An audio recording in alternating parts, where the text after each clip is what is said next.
Las Vegas, Orlando, San Bernardino, all three cities touched by the violence of a mass shooting.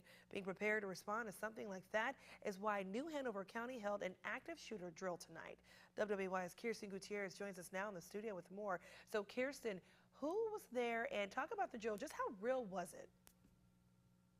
Amanda, it was very real. From victims to law enforcement to emergency responders, hundreds of people joined forces to practice for a worst-case scenario.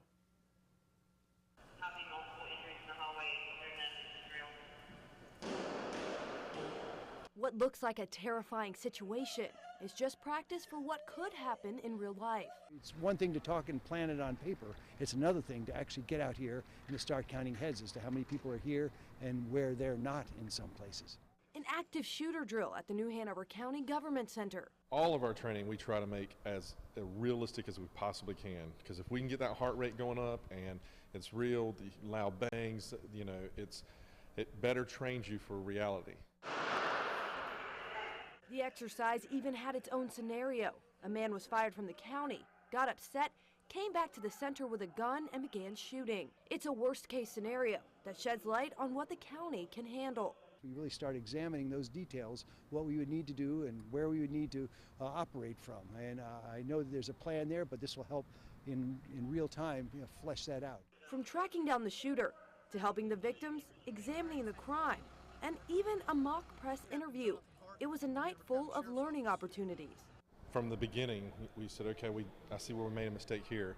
We should have better coordination here. We should have had a description for what each armband is. What does that do?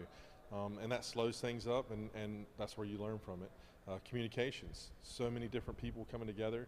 There were some communication issues, so we learned from that. The victims were taken to New Hanover Regional Medical Center for the staff there to train on how they would respond to a mass shooting, all in hopes of being as prepared as the county can be and learning how to be better. Hopefully you take away knowledge. That's what we really want to instill in everyone here, is how to do this better. How can we train better and have a better response and save lives? Tonight's drill took more than a year to plan, but officials say every minute was worth it. Lieutenant Jerry Brewer with the New Hanover County Sheriff's Office says they try to complete at least 2 exercises every year to stay prepared. Amanda?